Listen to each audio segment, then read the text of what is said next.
Welcome to post number 2. This is R.C. Clarence. In this post, I'm sharing an excerpt of an interview I had with Simon Bown, host of the podcast Our Paranormal Afterlife. In this clip, Simon asks about the scientific approach to studying life after death that I mentioned in my book, There's No Such Thing as Death.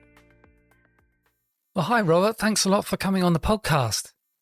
Well, thank you, Simon. It's a pleasure to be here. I'm really excited to share some interesting insights with the listeners. So we're going to talk about your book. It's called There Is No Such Thing as Death, Scientific Evidence for the Life After Death and How You Can Prove It Yourself. So you say at the beginning, the material in this book is based on widely accepted scientific method. Yes, absolutely. So, I'm also a PhD. I went to a doctoral school and learned a lot about research methods and how those are done. And I only say that because I think it's relevant to what I study and what I'm learning about how we can maybe approach the afterlife more scientifically. So I've studied it intensely, I would say, for the last 14 years. I found a body of literature from what is called the Theosophical Society. It used to be a really big movement about 100 years ago, back when people were really into spirituality and mediums and seances. So it was a big movement then. And there were actually 2 investigators within the society, Dr. Annie Besant and Bishop C.W. Leadbeater, who both went through what's called trained clairvoyance. There's this very specific training protocol to go through to learn how to observe the other side and translate correctly into language on this side. So they had done this. And so what I found is they were reporting and studying on the after-death states over a period of about 40 years. During that time, they examined several thousand individuals from all walks of life, people who were very young souls to people who were very advanced souls to ones who were really at the stage where they were jumping off to be what's called ascended masters. So they got a great body of evidence together.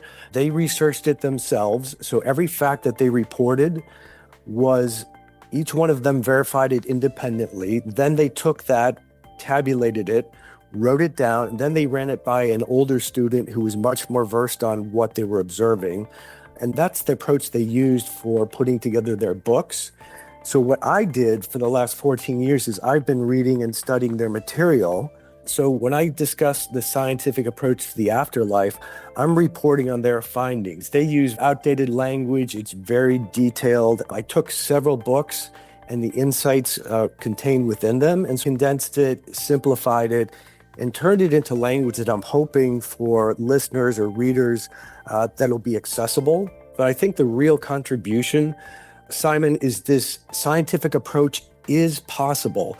And I do want to mention, because I've listened to some of your previous podcasts, specifically with Dr. Bruce Grayson and Dr. Raymond Moody.